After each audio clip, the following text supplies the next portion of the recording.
Hey fam, it's Scott from BlackBizCo. Today we're going to talk about these challenges that we, as black folks, have been so famous for.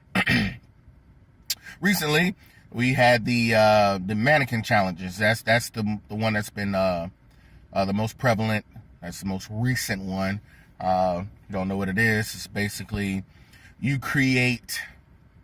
I'm going to put this in the most amazing form that I can. You create a scenario of maybe your everyday life or anything that you want, but you have to tell the story while you're frozen.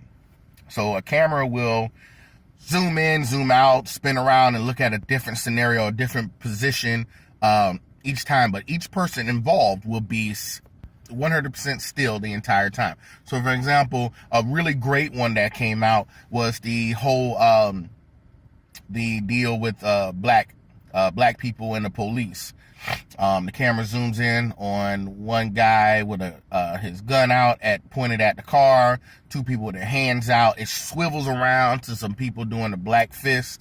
And it just moved and told a whole entire story, basically the story of black people forever, but definitely more prevalent in the media just recently, of the things that's been going on in our society.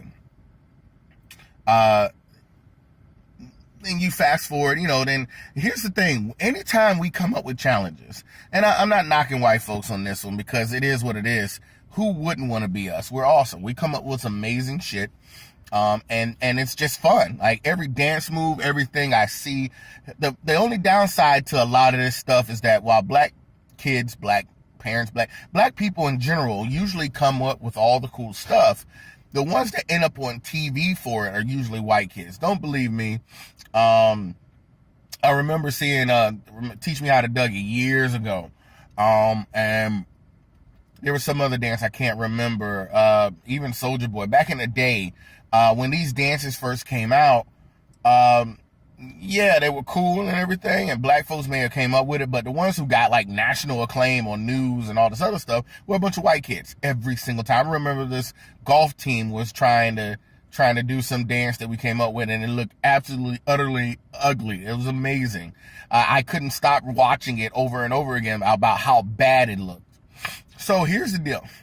Now, and then fast forward. So the next deal is, the next point you have is, when we come up with these challenges, there's always someone who goes a little too far and does something a little stupid. Case in point, there was a mannequin challenge where there was a drive-by shooting of a group of black folks. Some were in a car with their guns pointing at a house, and there were like 6 or 7 other boys in front of the house with different guns, real guns, mind you, pointing back at the people in the car doing the drive-by. Now, mind you, in this mode, there's nothing being shot. It's just a bunch of guns pointing at each other. But the sad thing is that may be their reality, or it could be just a reflection of what they wish they could be based on who they decide to listen to in music. Either way, that was a very stupid mannequin challenge because history will tell you, anytime anybody black does anything remotely closely related to being illegal and it's put on camera, they will find you. Those boys, those alphabet boys, the police, they will come and raid you, and that is exactly what happened. For some strange reason, when something is caught on camera that, these boys have guns and maybe borderline illegal, the police can automatically find the house, raid the house, arrest every damn body, and that's what happened. However, 2 things happen that comes out of this that doesn't play in the same favor for white people. And this will add on to the one thing that white people can do earlier, is they can copy our stuff and get national acclaim for it. That goes through hip hop. That comes from, we can do Iggy Azalea. She copied Eve's voice. She sounds just like Eve when she's rapping, and they had the nerve to try to give her some award a couple years ago. I don't know. And that, white people do that. They take what you work hard for, something that comes from your spirit, your soul, and they get acclimated for it. There's another video that just came out maybe 2 days ago, maybe 3. Some white kids doing the same exact thing. Okay, and what they did was they didn't have a drive-by at a house. They were shooting at each other from cars. So what you have is one minivan in front and another car behind, and they both got like sawed off shotguns, 12 gauge shotguns. They have rifles, and these are big guns. These are not little handguns that those other black kids had. These white kids had some stuff to put, leave your body cold, you know, flip your trunk over type stuff. And they're pointing at each other, and they're doing the whole mannequin challenge. And you can see the house, you can see the license plate tag, you can see all of that, but not a single arrest has been made thus far. They jumped on them black kids not even 2-3 days afterwards. So I'm gonna hold out and see if the cops are gonna go after those white kids too. We don't hear anything about that. That'll just add to another thing that black folks can't do, that white folks can do, and can get away with it. They can steal what we do and get acclimated for it. And they can do the same thing we do, the same level of evil, kind of like the whole drug epidemic, right? 80s, early 90s, late 70s. We selling rock, maybe even smoking some crack or whatever. These kids are snorting coke, pounds of it. We went to jail. Our fathers went to jail. Our mothers went to jail. Left single parent homes everywhere across the place. No one to raise the children properly. But now we fast forward. Back then it was a war against drugs, or war against crime and all this other stuff. Now it's a health hazard. White folks are sniffing coke at alarming rates. And it's not like it's new. They've been doing it. It's just that now we got social media and people are catching this crap. But they're doing it now. Instead of going to jail and being criticized for it, they're going to get some help. So they get out of stuff like this. So I want to see what's going to happen. Will the police go after that house with the white boys doing the same thing? I highly doubt it. However, you know, a guy can hope, right? So and it just really pisses me off to see stuff like this. I'm not exactly happy that the boys did it like that. You know what I'm saying?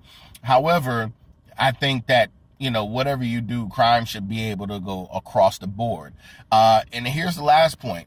It's funny how we can do something on camera, right? And the police can be there ASAP and arrest us, and we didn't even do anything remotely illegal. Not saying that having your guns aren't illegal, but we don't know where they were, or, you know, whether or not they had those guns legally, but they ended up being raided. But we can have we have white cops all over America, and it's not just one isolated incident. There's tons of white cops shooting black people in the back, shooting them in the head, killing them for no reason while they're unarmed, have it on camera, and nothing happens.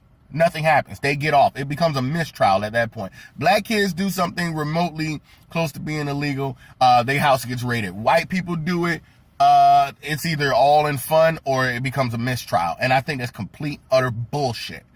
And I tell people all the time, people know, oh, what's the solution? We should boycott. No, fuck that. Listen, I keep telling y'all need to move your money. Move your money. Money makes all the difference. And a lot of people are like, oh, well, that doesn't make any sense. Yeah, it makes plenty of sense. It just doesn't sedate that anger, immediate anger that you have. So you want to go out and vote, and like voting even mattered for you guys, but you guys learned that too now, didn't you? But going out and marching, none of that matters. Okay? And what pisses me off even more is I be damn, my mama better not say this shit either. God come back from the dead and slap the shit out of her. If they kill any of these black boys, the mom is always talking about, oh, it's all in God's control. God has his hand in this. It's not over till God says so. No, it's over. God said so. God let that man die. It's done. And you should be furious with God. So I think there's so much that's surrounding around all of these challenges and things that black people do that comes up in creativity, that if it's good, a white person can steal it and they can make tons of money off of it. But if it's kind of borderline, suspicious, if white people do it, they get off, and black folks get raided, killed, shot, and it's just complete bullshit. So I'm gonna try to find the links of the two videos of the black kids getting raided and the video of the white kids doing that challenge, and I'll try to put them in the description box below for you guys. Please follow me on social media. You can follow me Facebook, Instagram, anything social media. Just when you get a chance, people, look, move your money. Stop buying stupid shit from white people that don't give a damn about you. Put your money into a black bank and try to spend at least 50% of your money in the black community, and see if other people who are black like you don't come into power instead of these people who are white who may not give a shit about you. I promise you, if you do that, change will come. All right, that's enough about that today. I'm a little ticked off. Hopefully, I didn't just come and ruin your whole day, but I try to tell everybody this, and I do it at least, if I can do it at least once a month, I try to do it multiple times a week. Think, act, buy black. I love you guys.